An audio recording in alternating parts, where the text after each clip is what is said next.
Les polémiques s'enchaînent à la CAN 2022 alors que l'on approche du dénouement de la compétition finale prévue le 6 février prochain.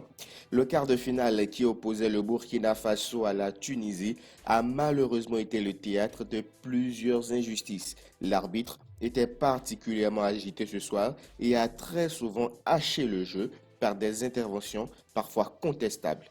Mais c'est surtout fait remarquer par trois erreurs cruciales. La main de Dango Ouattara au moment du but, le penalty non accordé à la Tunisie après le violent tacle de Ouattara et la fin du match sifflé 30 secondes avant la fin du temps réglementaire. Le commentateur et journaliste de Bein Sport Nabil Djeli, très connu pour ses interventions, ses commentaires et son avis très distingué et très pointu dans le monde du football, a quand même livré son impression sur cette rencontre. Il dit sur Twitter, je cite, sur le but du Burkina, la VAR a fait la sieste. Comme le Mali, la Tunisie peut estimer avoir été lésée. Dire ça n'est pas minimiser les performances du Faso de la Guinée équatoriale. C'est juste rappeler que l'arbitrage n'est pas au niveau sur des moments décisifs du tournoi. Fin de citation. Nouvelle controverse dans cette Coupe d'Afrique des Nations, pourtant palpitante mais ternie par les polémiques. Pour rappel, la Tunisie avait déjà été victime d'une terrible injustice en ouverture de son tournoi. Le tristement célèbre Tunisie-Mali.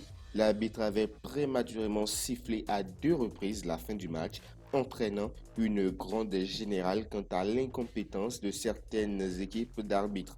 Plus récemment, c'est la qualité des infrastructures camerounaises qui a été au centre des débats. L'état de la pelouse et des vestiaires ou encore le manque d'équité dans la répartition des hôtels pour les différentes nations qui ont provoqué l'indignation de certains acteurs de cette CAN. Tom Saintflay, le sélectionneur de la Gambie, avait notamment souligné que les petites nations n'étaient pas respectées par l'organisation camerounaise. Et voilà qui met un terme à cette quotidienne. Merci de nous avoir suivis. Dites-nous ce que vous en pensez de tout ça, ce que vous pensez de l'organisation de la CAN par le Cameroun, du pénalty non sifflé pour la Tunisie et de tout ce qui s'est passé depuis le début de cette Coupe d'Afrique des Nations. Dites-le nous dans les commentaires et n'hésitez pas à vous abonner, à liker, commenter et partager. Et sur ce les gars, ciao.